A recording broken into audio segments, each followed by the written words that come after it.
నాకు అంత ఫేవరెట్ ఏం కాదనమాట ఈ పాస్తా. కానీ ఈరోజు చేయాల్సొచ్చింది. ఎందుకు చేశాను అనేది చెప్తాను మీకు.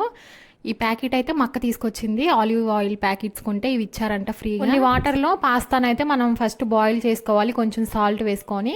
తర్వాత ఇట్లా మిర్చి, ఉల్లిపాయలు నెయ్యిలో వేపించుకోవాలన్నమాట. కొంచెం ఫ్రై అయిన తర్వాత వాటిని పక్కన కొంచెం గీ వేసుకొని దాంట్లో మనం ఇట్లా మైదా పిండిని అయితే లైట్‌గా ఫ్రై చేసుకొని కొంచెం కొంచెంగా మిల్క్ వేసుకుంటూ దీన్ని మిక్స్ అయితే చేసుకోవాలి. చీజ్ ఉంది కాబట్టి చీజ్ కూడా వేసాను. లేదంటే అది స్కిప్ చేసుకోవచ్చు.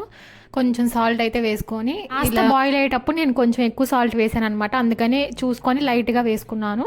ముందుగా ఫ్రై చేసుకున్న ఆనియన్స్, మిర్చి వేసుకొని బాయిల్ చేసిన పాస్తా వేసుకొని దీంట్లో కొంచెం చిల్లీ ఫ్లేక్స్ వేసుకోవాలి. లాస్ట్లో కొంచెం క్రీమ్ కూడా యాడ్ చేశాను. నా దగ్గర ఉందని. ఇది కూడా ఎందుకు కొన్నానో నాకు కూడా లాస్ట్లో కొంచెం కొత్తిమీర అయితే యాడ్ చేశాను. ఇది యాడ్ చేస్తారో లేదో తెలియదు, కానీ నేనైతే వేసాను. టేస్ట్ అయితే చాలా బాగుంది. ఫ్రీగా వస్తే దేన్ని వదిలిపెట్టం కాబట్టి ఇది ఇష్టం లేకపోయినా కానీ ఇష్టంతో చేస్తున్నాను.